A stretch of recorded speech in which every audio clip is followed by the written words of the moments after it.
التصميم اللي انا جايبه لك النهارده هو تصميم من غير بريف خالص. كل اللي عمله الكلاينت ان هو دخل كلمني قال لي ان احنا محتاجين تصميمات سوشيال ميديا لحساب الانستجرام بتاعنا يكون تصميمات مرتبه وشكلها حلو، وبعت لي اللوجو وبعت لي الصور الخاصه بالمنتجات. في الحاله اللي زي دي انت ما معكش اي بريف خالص عن المنتج وما معكش بريف عن البروجكت اللي انت هتشتغل فيه. كل اللي عليك هتعمله ان انت معاك صوره برودكت عايز تظهره بشكل كويس. فالاعتماد في الحالات اللي زي دي بنعتمد ان احنا نعمل ريتاتش للمنتج كويس ونحاول نظهر المنتج بافضل صورة. هنتعلم في درس النهاردة ازاي نعمل ده، ازاي تبقى معايا صورة منتج بس واسم المنتج، وازاي من خلال ده اقدر اعمل تصميم سوشيال ميديا جذاب ناجح. بس قبل ما نبدأ ما تنساش تعمل اشتراك للقناة لو انت لسه ما كنتش مشترك، وتنزل دلوقتي حالا قبل ما تنسى تعمل لايك للفيديو عشان يوصل لاكبر عدد من الناس، وتفعل زر الجرس عشان ما يفوتكش كل جديد.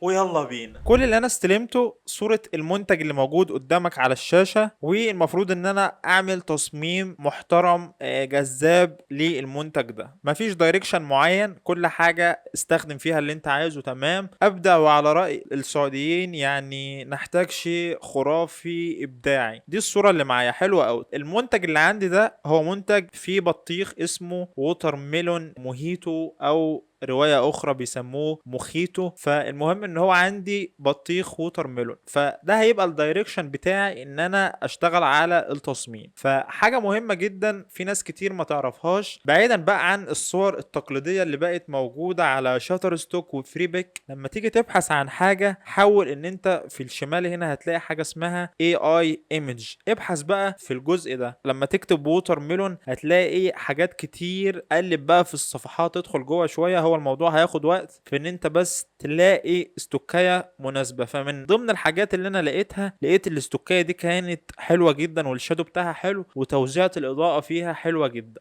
فالمهم جيت عادي فتحت تصميم 50 في 50، سحبت الصورة دي مرة عندي بالشادو ومرة من غير الشادو. يعني سحبتها كده، حطيتها وحطيت البي ان جي فوقها وظبطتهم كده على بعض بالظبط، وحددت دي من دي ومسحت ده من هنا، وخدت الشادو في لير لوحده. بقى عندي كده المنتج وده الشادو، وسحبت الاتنين عندي في التصميم وحطيتهم كده. بعد كده قلت ايه، ممكن اشتغل على اللون الاخضر اللي في البطيخ ده، واقوم جاي عامل لير جديدة ومحدد الفرشة السوفت هاردن الزيرو، اكبرها، اعمل لسعة اضاءة كده ابيض، واجيب المنتج اللي عندي احطه هنا واظبط الشادو بتاعه. اللي انا عملته ده كويس، بس يعني انا بكلمك عن تجربة شخصية. لما جيت شفت التصميم ايه المميز في التصميم، ما هو معلش التصميم ده اي حد يقدر يعمله، ومش ده الحاجات اللي الكلاينت مكلمني عشان اعملها له. يعني هو بيطمح في ستايل اعلى من كده. فالمهم مسحت كل ده وبدأت ان انا ادخل على فريبيك تاني، ادور تاني في صفحات بقى. دورت كتير فترة كويسة لحد ما لقيت الاستوكية دي لفتت نظري قوي. استوكية جميلة جدا جدا جدا. حملتها وبدأت دي، قلت خلاص دي اللي هي اللي انا هشتغل عليها. ففتحتها عادي جدا وحددت الجزء بتاع البطيخ ده لوحده،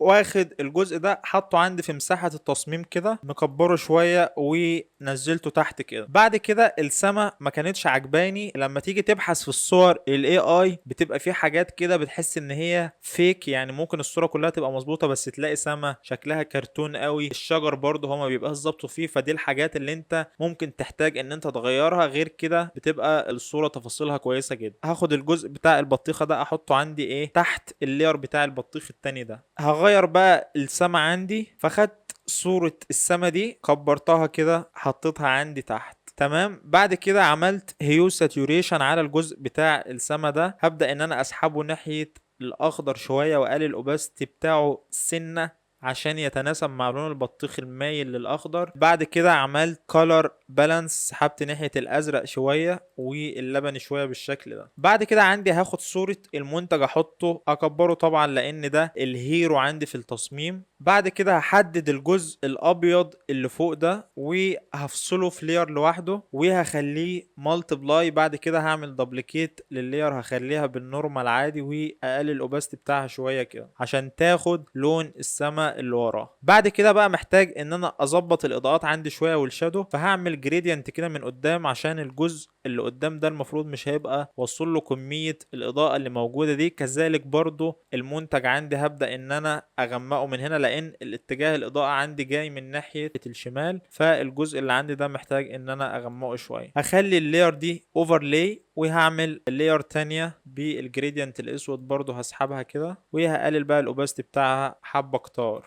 بعد كده هاجي على الجزء اللي على الشمال اللي هو المفروض واصل له اضاءة. تمام، هاجي بقى هعمل لاير جديدة على المنتج. شوف بقى، ركز معايا قوي في الحته دي عشان حته بتدي تاتش حلو قوي للمنتج. وهختار الجريدينت. بعد كده من فوق هختار الاختيار الرابع من على الشمال اللي هو اسمه ريفلكتد جريدينت، وهختار اللون الابيض. هاجي ارسم جريدينت كده، تمام، اخليه مايل بالزاويه كده على الكوبايه، وهخلي اللاير بتاعته اوفرلاي، فيجي يديك اللمعه اللي موجوده دي. تبدا تجيب البرش الناعمه، الاستيكه الناعمه، وتمسح الحاجات اللي انت حاسس ان هي اوفر شويه. فممكن امسح دي ودي، واقلل الاوباستي بتاعه شويه. تمام، شايف انت الايفكت اللي هو عطيه ده حلو قوي. اقوم جاي واخده كوبي وموديه الناحية التانية بالشكل ده، فيقوم مديك التكسيمة بتاعت الكوباية اللي انت شايفها من بعيد دي. ممكن تجرب تعملها في النص يديك تكسيمة اكتر،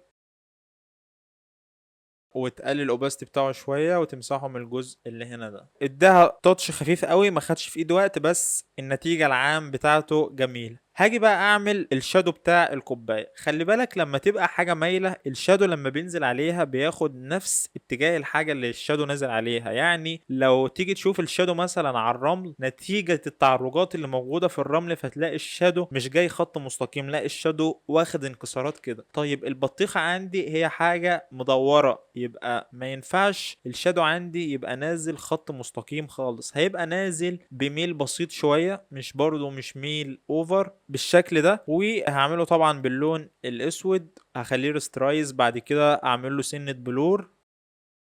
ممكن احتاج ان هو يروح بالسكيو شوية الناحية دي، وقلل يا باشا الاوباستي بتاعه شوية. اعمل ماسك، شيله كده على ما فيش. بعد كده تعالى نزود البلور برضو بتاعه شوية، مش عايزه شارب قوي كده بالشكل ده. هتيجي برضو على المنتج، هتغمق الجزء اللي هو تحت ده نتيجة تلامس البرودكت مع البطيخة، هيبقى مش واصل هنا اضاءة عندي خالص. وهاجي برضو ارسم ايه باوباستي مثلا 30 وفلو 30. ابدأ ارسم برضو شادو عندي خفيف هنا كده.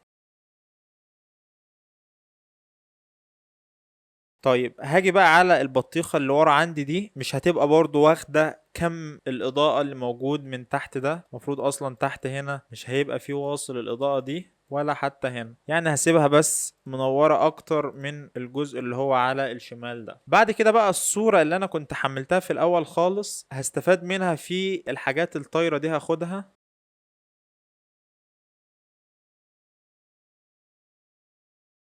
بعد كده هاخد دول انزلهم تحت الكالر بالانس اللي انا كنت عملته. هبدأ برضو اظبط الاضاءة فيهم شوية، يعني مش محتاج ان هي تبقى واخدة اضاءة من هنا، واخدة بس للجزء اللي هو معرض لاتجاه الاضاءة. وبرضو كذلك دي هغمقها من هنا ومن هنا. بعد كده هدمج الاتنين دول سمارت اوبجكت، وهدمج دي والماسك اللي فوقها سمارت اوبجكت، وهعمل لهم سنة بقى موشن بلور كده عشان يدوا احساس بالعمق اكتر. هعمل دي على الزاوية دي، واللي على اليمين دي هعملها على الزاوية مختلفة، عشان اكنهم رايحين كده يسحبوا عينيك للفوكال بوينت او نقطة التركيز عندي في التصميم، اللي هي المنتج اللي موجود عندي في النص ده. فبعد ما خلصت كده، انا كده تقريبا خلصت التصميم. هبدأ ان انا اظبط الاضاءات عندي شوية. ممكن اسحب السما كده. خليني بقى اظبط الالوان عندي شوية. فبرضو من السلكتيف كولر هختار الريد.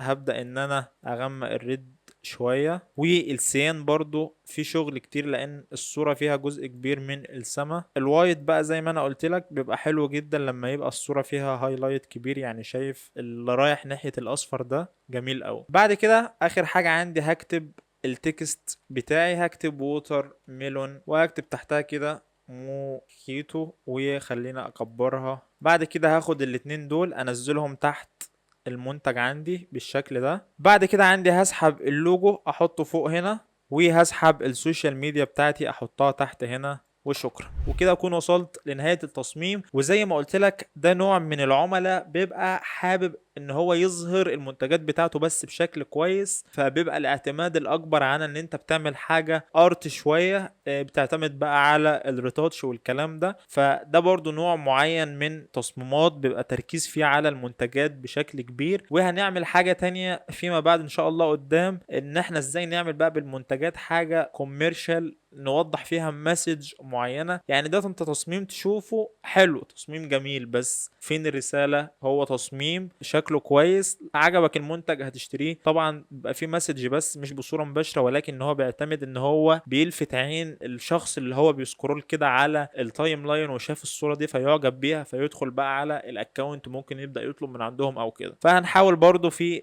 الحلقات اللي جاية ان شاء الله نشتغل على منتجات بس بطريقة تانية، وهيبقى في جزء مخصص كبير طبعا للمنتجات لانها لا تقل اهمية عن الخدمات، وليها عملاء كتير جدا في المجال ده. عشان ما اطولش عليك، اتمنى تكون استفدت. مستني تكتب لي رأيك في الكومنتس تحت، وتعمل اشتراك، ولو انت ما كنتش عامل لايك للفيديو يا ريت تعمله. ونتقابل في فيديوهات جاية.